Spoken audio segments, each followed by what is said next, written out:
Estrutura que protege radiação lá em Chernobyl corre o risco de colapsar. Lembra do menino do Acre, aquele que desapareceu e reapareceu 2 anos atrás? Ele abre o seu quarto enigmático atualmente para visitas guiadas. Tom DeLonge diz porque o governo quer ocultar tantos discos voadores dos alienígenas. E conheça o primeiro produto feito na zona de exclusão de Chernobyl para o consumo e trata-se de uma vodka atômica. Solta a vinheta, Ana!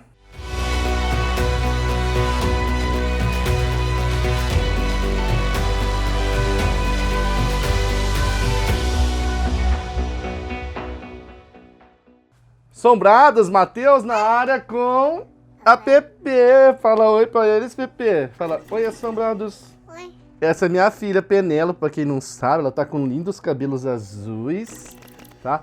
Dá um tchau pros assombrados. Tchau. Tchau. Ela quis aparecer hoje. Tchau, amor.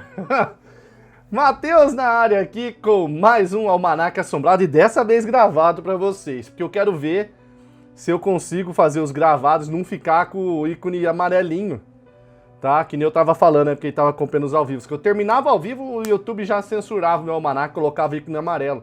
Aí eu perco monetização, né? Bem limitada. E o pior também é que eu perco a divulgação do vídeo. O vídeo não é propagado, né? É divulgado. Então vamos ver se gravado, pelo menos, ele deixa esse vídeo ir pra frente, que eu não tô fazendo nada demais, eu tô falando nada demais aqui, rapaz. Vou falar só coisas doidas aqui, não vou falar coisa maluca, não. Mais ou menos, né? Bem, seguinte, esse quadro aqui é o Almanac, segunda a sexta, 12h30, horário de Brasólia, eu libero aqui no canal. Então vamos começar logo esta edição, tá? Falando de sapo. Você tem medo de sapo? Você sabe qual é o maior sapo do mundo? É o sapo Golias. Pesa 3 quilos e vive lá no Camarões e na Guiné Equatorial. Pesa mais que 3 quilos, até 3,3 quilos. Então vamos lá, o maior sapo do mundo constrói suas próprias lagoas. O sapo Golias é tão ridicularmente enorme que é capaz de construir pequenas lagoas movendo pedras. E é muito legal que eles descobriram. Eles viram que nas margens do rio onde vive esse sapo aí, ou rã Golias, é sapo, rã e sapo diferente, né? Existem alguns pedregulhos. E eles descobriram, para começar, esse sapo Golias vive num local de difícil acesso. Então tem pouco estudo. E aí nesse local que ele vive tem umas pedrinhas. E eles viram que é esse próprio sapo que forma esses pedregulhos ali para tipo represar a água. E lá ele fica com os girinos ali para se desenvolver. Olha que papai e mamãe protetor é o sapo Golias. Então ele é tão grandão que ele consegue ir empurrando. Talvez isso seja o fator que fez ele crescer tanto. Os mais fortes, que conseguiam mover as pedras e fazer isso daí, podem aí, de alguma forma, aí entrar um lamarquismo, né, vamos dizer assim. Mas, sei lá, as fêmeas escolhiam os mais fortes porque conseguiam fazer isso. Eles estão vendo que pode ser isso daqui, tá? Olha lá. Isso pode explicar o gigantismo que evoluiu nesses sapos. Continuando aqui. Descoberta nas profundezas do Mar Morto dá a esperança de encontrar vida em Marte. Você conhece o Mar Morto? Como diz, o mar é morto, não tem vida lá, tá? Por quê? Porque é extremamente salgado aquele mar ali. Então vamos lá, eles descobriram ali alguma coisa que pode ser bactérias vivendo lá no fundo do Mar Morto, a 250 metros abaixo do nível do mar. Então, ó, a água salgada do Lago Lendário do Oriente Médio pode ser considerada um dos ambientes mais impróprios para a vida no mundo. No entanto, mesmo lá, sem carbono ou oxigênio, micro-organismos encontram vias para sobreviver. Então foi publicado um estudo aqui nessa revista científica Geology, tá? Que diz que vestígios de organismos unicelulares foram encontrados em furos nos sedimentos do espesso extrato de sal no lago aí, no Mar Morto. Olha aqui o sal do Mar Morto, ó. Que local será que é esse aqui, hein? Tem esses prédios. Queria saber, você sabe? Deixa aí nos comentários. Então, ó, essas criaturas são capazes de sobreviver graças ao quê? A bolhas de água microscópicas presas nas formações e graças ao seu comportamento necrófago, se alimentando dos restos de outros micro-organismos que viveram no fundo do Mar Morto. Estudos já provaram que organismos não bacterianos, chamados arqueia, tá? É um outro ramo, os arqueias, foram encontrados em ambientes mais extremos, e eles podem viver ali no Mar Morto, os arqueias.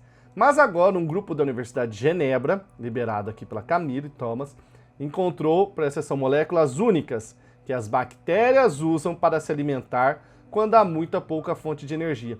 Então, se encontrou essas moléculas únicas que as bactérias usam para se alimentar, significa que deve ter tido bactéria ali, concorda?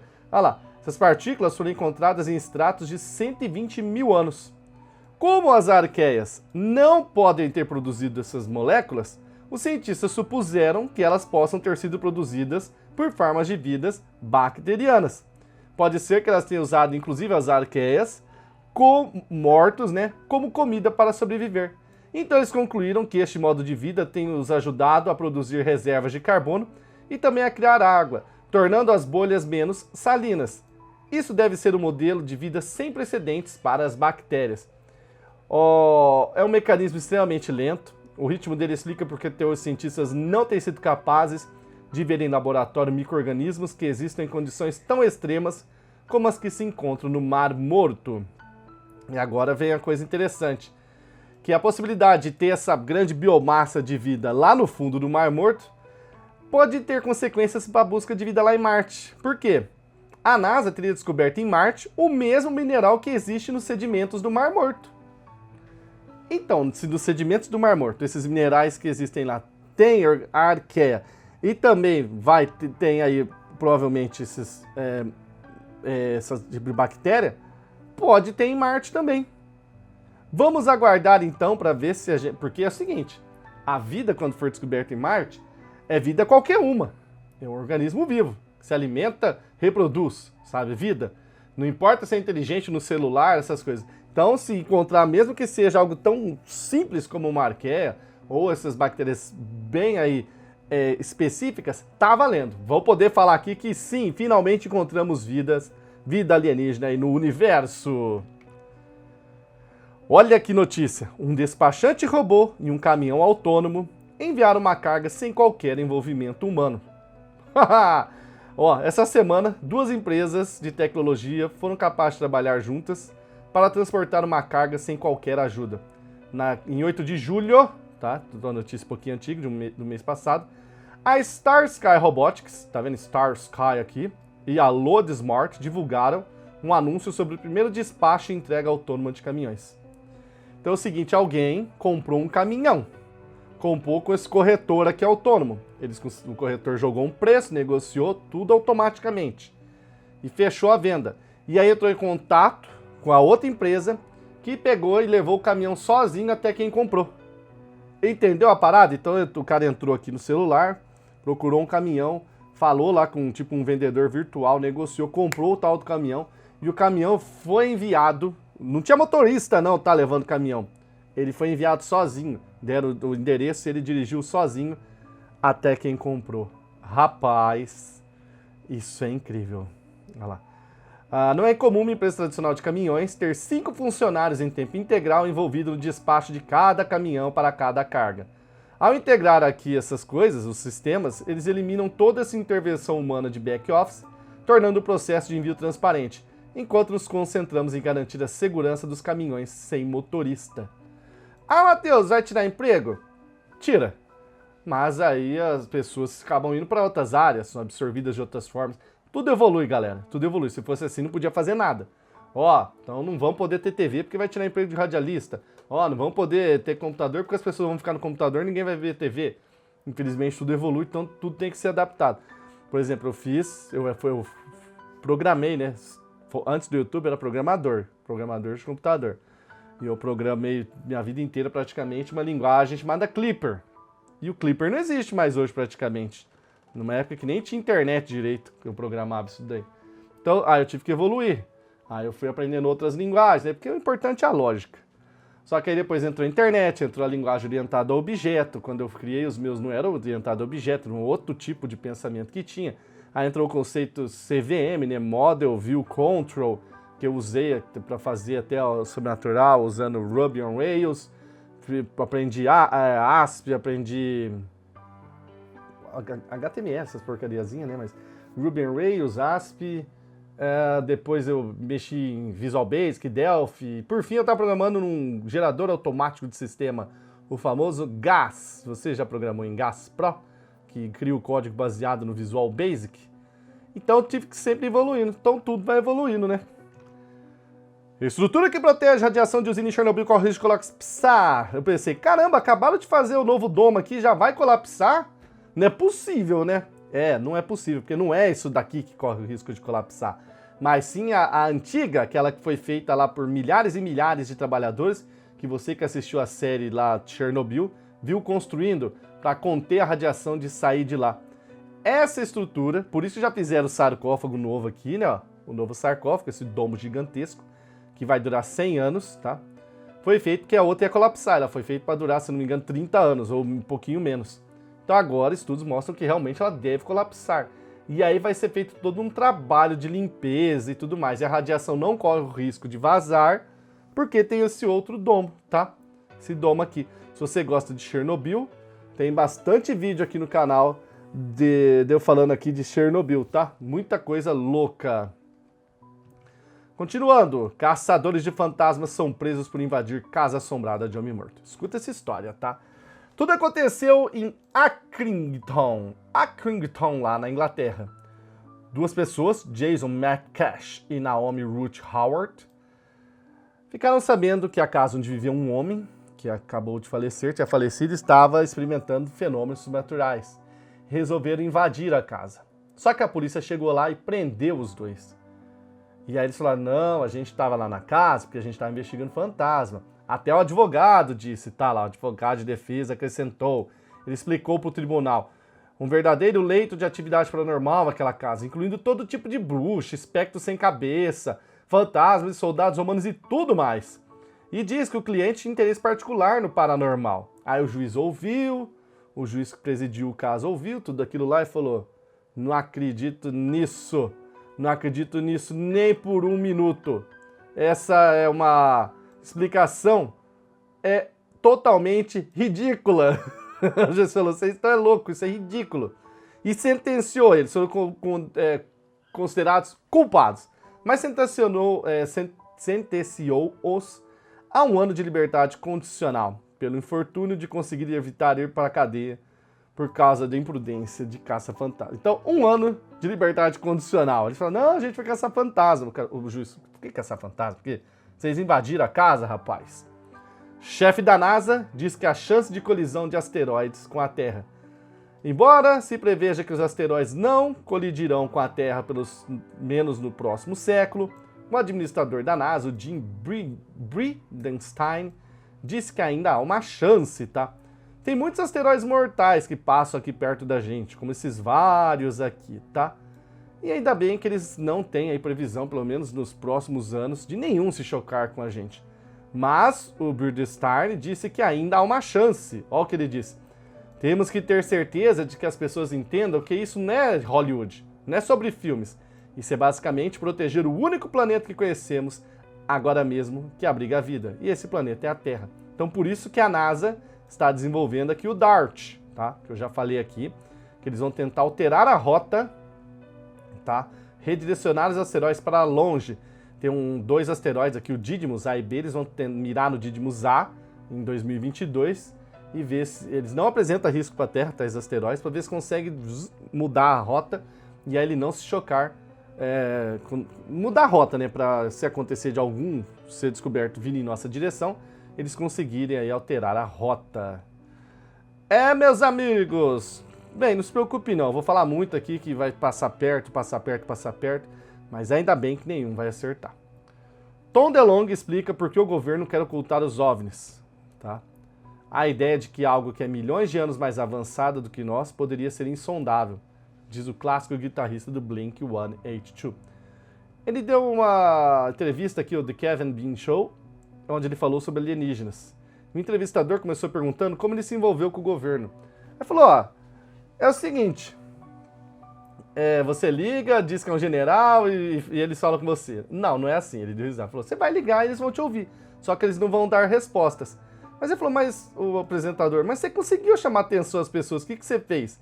Olha, eu falei mais ou menos assim, olha, eu sei disso daqui porque eu tô conversando com alguém, eu sei porque eu tô conversando com alguém, sabe, foi dando esses migués. E aí ele perguntou, mas você tava falando com alguém mesmo? Aí ele falou, meio que tava, mas era só alô, sorriso, tipo, ele chegava pro cara, ó, e os ovos? O cara, não, não, nada, era só isso. Mas eu ligava pro outro e falava, ó, acabei de conversar com o cara ali e tal, tal, tal. E aí ele foi conseguindo entrar no mundo ali militar, no mundo ali que estuda os OVNIs, os alienígenas, tá?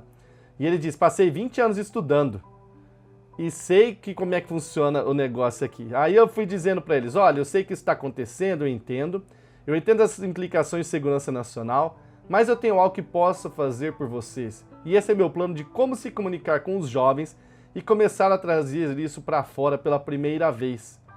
Então ele disse, aí o cara fala, então qual foi as autoridades que você falou? Ele falou, olha, eu passei por autoridades do Departamento de Defesa e pela NASA. E finalmente me conectei com o general que sabe todas as coisas, que tem a chave. Esse general, lógico, ele não revelou quem é, né? Mas ele falou que é difícil chegar nesse general, ele implorou, falou do caso dele e tudo mais, falou que ia ser bom para os jovens saber que ele tinha como divulgar, aí o pessoal disse, tá bom, vamos apresentar alguém a você. E é esse general que tem a chave de tudo. E ele disse que aquela conversa causou uma mudança na vida dele. Aí aqui o apresentador diz que as pessoas falam que o Tom DeLonge é maluco e tudo mais. Aí ele pergunta, tem alguma nave alienígena? Os seres humanos têm alguma nave alienígena? Tom DeLonge diz, eu não tenho nenhum comentário sobre isso, estou sendo filmado. Então é lógico que tem, né? Encontrou um alienígena? Perguntou se o Tom DeLonge tinha encontrado. Ele, não, mas eu tive algumas experiências interessantes, hein? Você acredita que pode haver um alien nessa sala agora? Você sabe, pode haver. Aí ele diz, conheci funcionários da inteligência de alto escalão que tiveram encontros diretos. Na verdade, há alguns aspectos realmente inquietantes nisso. Há um programa onde há centenas de agentes que tiveram contato e estão tentando descobrir o que é tudo isso. Então, ele está falando que teve gente do alto escalão que teve contato com os extraterrestres, galera. Aqui fala um pouco de tudo da Star Academy, né, que eu já falei bastante vezes aqui. O seu objetivo é obter essas informações e tudo mais. Aí no final ele pergunta, você diria que uma das principais razões por que o governo quer manter em segredo e vazando em pedaços agora é porque as pessoas ficariam aterrorizadas? Então o governo libera de pouquinho em pouquinho para mostrar que tem algo aí, os alienígenas existem? Aí ele diz, sim, isso aterrorizaria as pessoas. Acho que a ideia de que há algo aqui que é potencialmente milhões de anos mais avançados que nós e poderia fazer coisas que mal podemos imaginar. E o que significa os humanos podem não estar sozinhos no comando. Então seria um choque para os humanos saber que não é a gente que comanda, que tem alguém vivendo aqui que é milhões de anos mais avançados que a gente. E ele já disse que uma dessas raças alienígenas que estão aqui se alimentam de emoções, gostam de ver conflitos, de gerar o caos aqui no planeta. E aí o apresentador fala, bem, também nós vamos ver que não somos tão importantes, né, se falar que tem os alienígenas. Aí todo mundo falou, tem tanta galáxia que tem a vida assim, fica sossegado. Então o governo não diz, faz sentido, porque as pessoas ficariam aterrorizadas, por isso que está liberando as informações a conta-gota. Robin Hood do século XX será exumado para derrubar teoria da conspiração. Aí se eu falar conspiração já fica amarelo aqui, né? É o John Dillinger, bandido da época da Grande Depressão, lá em 1930. A família dele conseguiu aí que fossem feitos testes de DNA para comprovar que é realmente o corpo dele. O que o Dillinger fazia? Ele roubava dos ricos e não dos pobres, tá? Mas mesmo assim é um ladrão, não importa de quem rouba, né? Aí a polícia prendia ele, ele conseguia sair da prisão, escapar, prendia, escapava. Até que um dia a namorada deu uma ali de dedo duro e falou, ó, o Don Dillinger vai estar lá. Deve ter embolsado, né, aqui os $5.000, certo? E a polícia foi lá e falou, quer saber? Estamos cansados desse cara, vamos pá, matar ele. Então falaram ali no relatório oficial que o Don Dillinger apontou a arma primeiro e depois que a polícia matou ele, e essa é a versão oficial até hoje, tá? Só que a família do Dillinger sempre questionou isso daí. Será que era o Dillinger mesmo, o John Dillinger?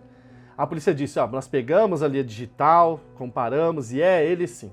E enterraram o cara embaixo de 1 metro de camada de cimento e restos de metais, com medo de alguém roubar o corpo dele, tá? Então vai ser trabalhoso chegar no corpo do cara, vamos ter que ficar com a britadeira ali 2 horas para quebrar ali. E aí a família pediu, quero fazer o DNA, e a justiça aceitou. Então em 16 de setembro vão desenterrar o cara e fazer o teste de DNA, que lá na época que ele morreu não existia. A polícia afirma que o corpo... Bem, não vai estar vivo, tá? Mesmo que não seja o corpo dele, ele estaria com 116 anos hoje. Mas, se não for o corpo dele, a teoria da conspiração vai se confirmar a verdadeira. Se não, deixa o cara lá, quietinho. Lembra do menino do Acre? 2 anos depois do sumiço, ele abre os quartos, ele abre o quarto enigmático a visitas guiadas. Não sei se você conhece o caso do menino do Acre, o Bruno Borges, que deixou um quarto enigmático, né? Com esses escritos, disco alienígena, uma estátua gigante do Giordano Bruno, diversos livros aqui, ó. Eu tenho essa coleção aqui, tá? Chama Mistérios do Desconhecido, essa coleção aqui.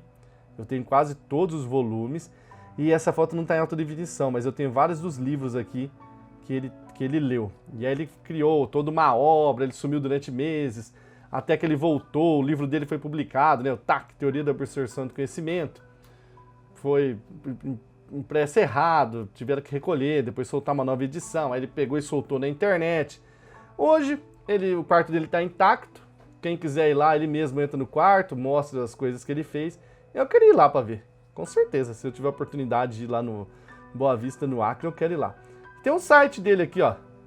Vamos ver se eu carrego o site dele aqui, ó. Olha lá, Bruno Borges, escritor. Mas que mania que eu tenho de comer palavra, né?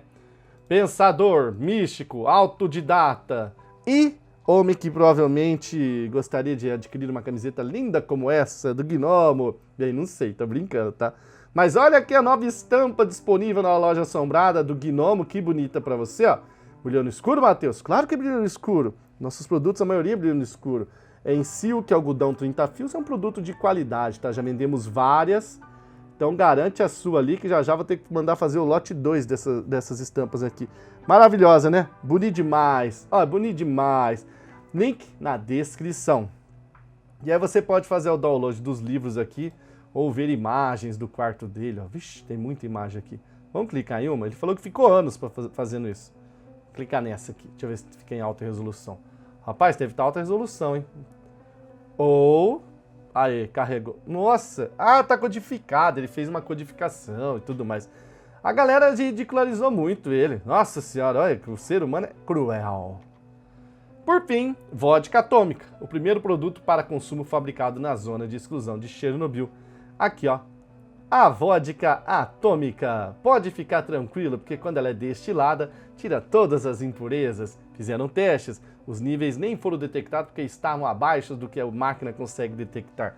Por enquanto, foi feito só uma unidade. O cara fez um drink aqui, ó. Ó. Fez um drink aqui. Foi criado pela Chernobyl Spirit Company.